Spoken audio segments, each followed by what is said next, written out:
Tak for ordet, og tusind tak for invitationen. Det føles jo lidt eksklusivt at være en af de udvalgte, der får lov at sidde her i aften.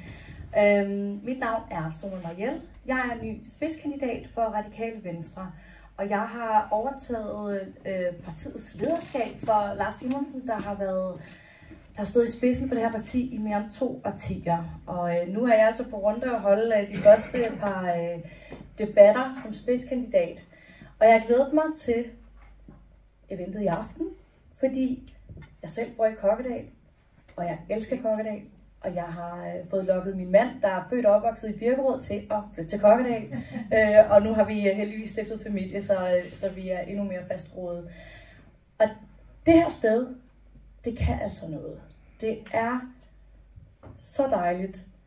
Jeres omgivelser, jeres naboskab og de fællesskaber, I har, og nede i Mellemmingen, jeg kan ikke huske hvad nummer, der var der på et tidspunkt en lejlighed, som jeg overvejede at flytte ind i, fordi det er sådan, man får lidt det hele. Man får både de børnevenlige områder, der er legepladser, som vi i øvrigt benytter os af, selvom vi ikke bor længere nede på stationen. I har mandagscaféen, og I har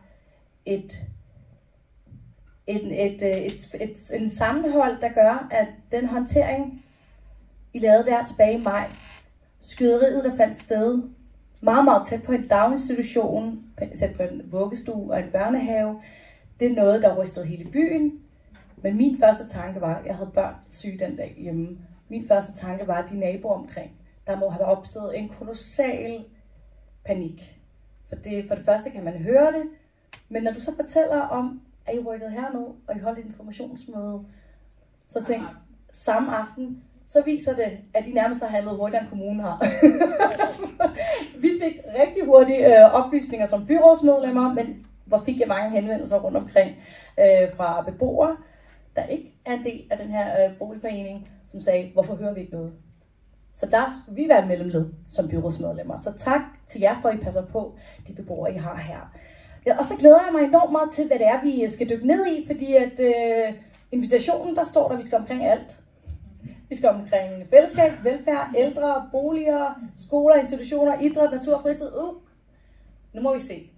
Jeg står i hvert fald til rådighed til at prøve at give mit bedste bud på alle de spørgsmål, I må have, for det handler om jer og de behov, I har, som vi som kommune er forpligtet til at lytte til. Tak.